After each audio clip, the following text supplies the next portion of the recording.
दमदमे में दम नहीं है, खैर मांगो जान की, ए ज़फ़र ठंडी हुई तेग अब हिंदुस्तान की।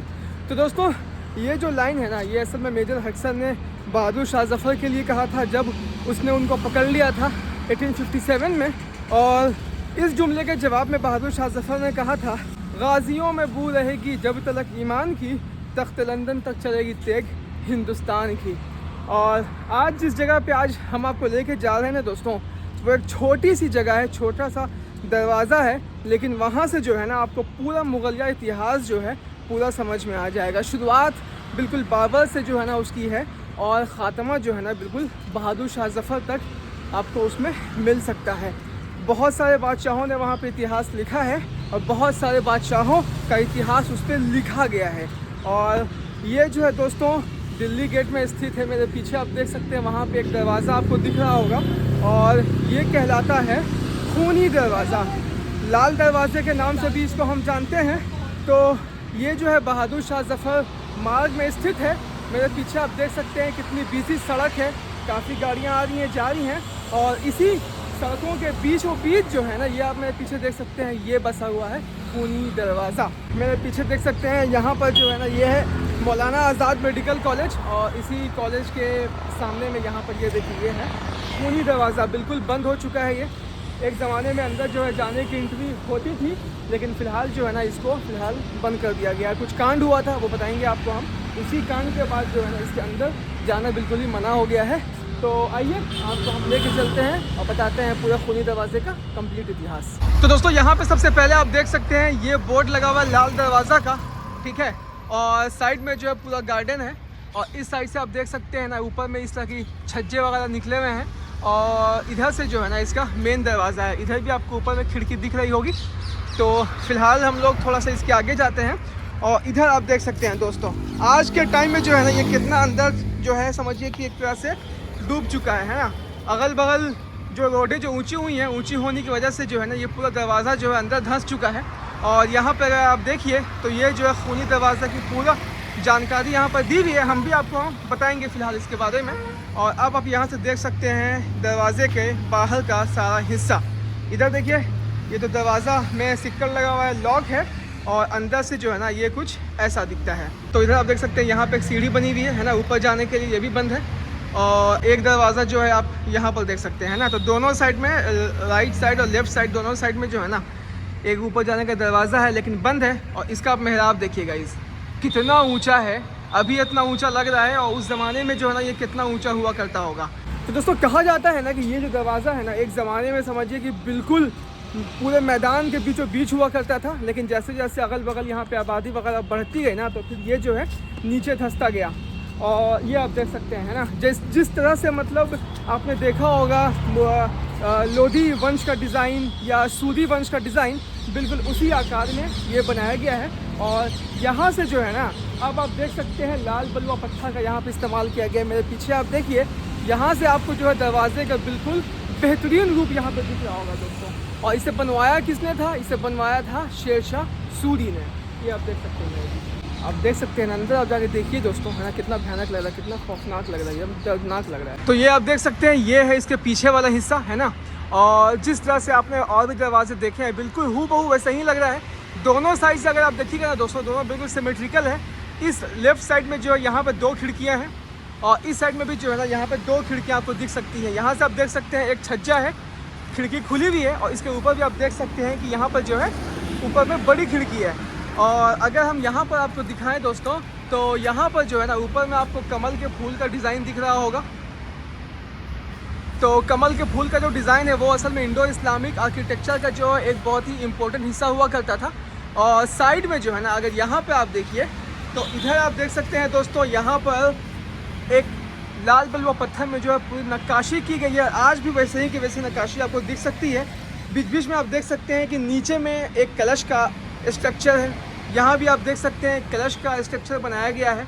और ऊपर भी आप देख सकते हैं कि कलश का स्ट्रक्चर 4 टोटल कलश का स्ट्रक्चर बनाया गया है।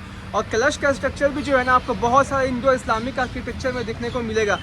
यहाँ पर देखिए छोटे छोटे आले अलमारी वगैरह इधर बनी हुई हैं, और इधर भी दरवाजे जो है यहाँ पर उतने ही ऊंचे यहाँ पर दिखते हैं। वहाँ पर भी आपको दिख सकती है सीढ़ी है, और नीचे भी देख सकते हैं आपके नीचे जाने के लिए यहाँ पर भी सीढ़ी है। लेकिन इस साइड हमें ऊपर जाने का कोई दरवाज़ा दिख नहीं रहा है। ऊपर जाने का जो दरवाज़ा है वो सिर्फ एक ही साइड में था जो हमने अभी आपको आगे से वहाँ पे दिखाया था। तो दोस्तों जैसा हमने आपको बताया कि ये दरवाज़ा जो है बनाया गया था शेरशाह सूरी के टाइम में, शेरशाह सूरी के द्वारा। तो इतिहास जो इसका शुरू होता है वो होता है शेरशाह सूरी से। मात्र 16 साल की उम्र में उन्होंने ज्वाइन किया था बाबर की फ़ौज को, यानी कि मुगलिया सल्तनत को। 1530 में बाबर की मौत के बाद गद्दी पे आ जाते हैं उनके बेटा हुमायूं। हुमायूं ने मात्र 10 साल ही शासन किया था कि इसी शेरशाह सूरी ने हमला बोल दिया हुमायूं के ख़िलाफ़ और पूरे मुगलिया सल्तनत को जो है अपने अधीन कर लिया। 15 साल तक दोस्तों हुमायूं को यहाँ वहाँ भटकना पड़ा। उसके बाद 1545 में शेरशाह सूरी की मौत के बाद सूरी वंश जो है थोड़ा बहुत कमज़ोर होने लगा। अपने प्रयासों से धीरे धीरे जो है हुमायूं ने फिर से 1555 आते आते मुगलिया सल्तनत को वापस अपने अधीन कर लिया। इनकी मौत के बाद गद्दी पे बैठते हैं अकबर और अब जो इतिहास शुरू होता है दोस्तों वो होता है अकबर का।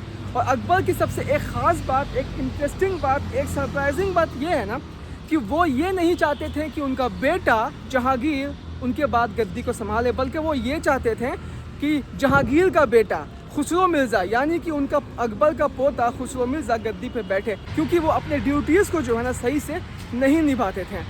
बल्कि वो ये चाहते थे कि जहांगीर का बेटा खुसरो मिर्ज़ा जो है गद्दी पे बैठे। और वो जो है काफ़ी इंटेलिजेंट भी थे, काफ़ी पढ़े लिखे भी थे, काफ़ी समझदार भी थे। और अकबर जो है ना खुसरो मिर्ज़ा में खुद को देखते थे, है ना। और इसी वजह से वो ये चाहते थे कि उनके बाद गद्दी पे जो है खुसरो मिर्ज़ा बैठे। फाइनली 1605 में अकबर की मौत हो जाती है, लेकिन 1606 में जो है ना जहांगीर ने गद्दी पे कब्जा कर लिया।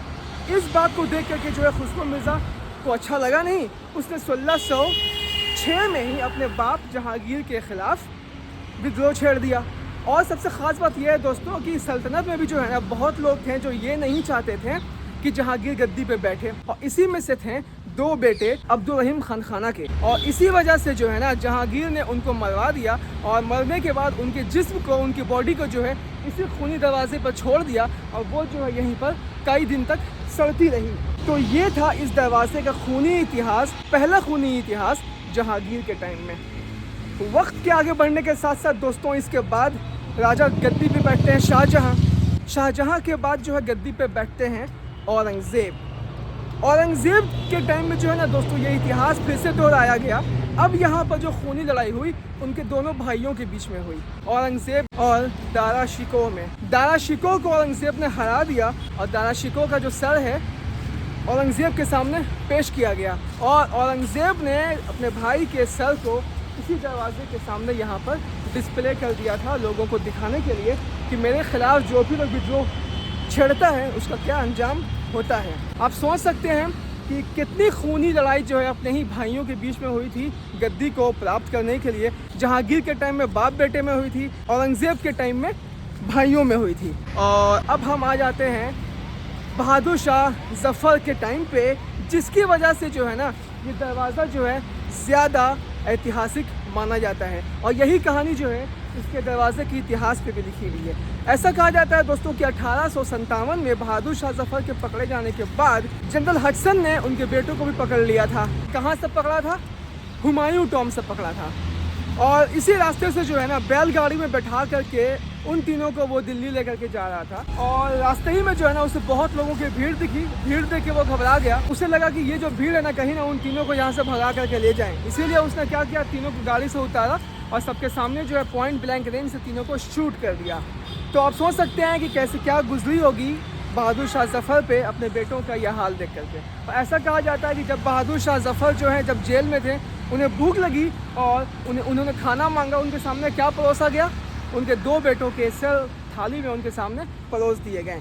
और फाइनली बहादुर शाह ज़फ़र को जो है भेज दिया गया रंगून और वहीं पर जो इनकी मौत हो गई। इसी वजह से जो है ना उन्होंने शेर में लिखा था, कितना बदनसीब है ज़फ़र दफन के लिए 2 गज ज़मीन भी ना मिल सकी कुएं यार में। तो ये थी खूनी दरवाजे का खूनी इतिहास। और सबसे दर्दनाक कहानी एक ये भी है दोस्तों कि 2002 में जो है ना यहाँ पर कुछ लड़कों ने किसी लड़की के साथ यहाँ पर गलत काम किया था और इसलिए जो है ना फाइनली इस दरवाज़े को यहाँ पे बंद कर दिया गया। 2002 के बाद से ये दरवाज़ा कभी नहीं खुला है, ये बंद रहता है आम पब्लिक के लिए। तो आप यहाँ पे अगर आना चाहते हैं तो बाहर से जो है इसको घूम सकते हैं, इसको विज़िट कर सकते हैं, इसको रिसर्च कर सकते हैं। तो उम्मीद करते हैं दोस्तों आप लोगों को आज की जो वीडियो है काफ़ी मज़ा आया होगा। नई तरह की वीडियो थी, नई जानकारी थी। तब हम मिलते हैं आपके साथ एक और नई जगह पे, नए इतिहास के साथ, नई जानकारी के साथ, नए जज्बे के साथ। तब तक के लिए जय हिंद।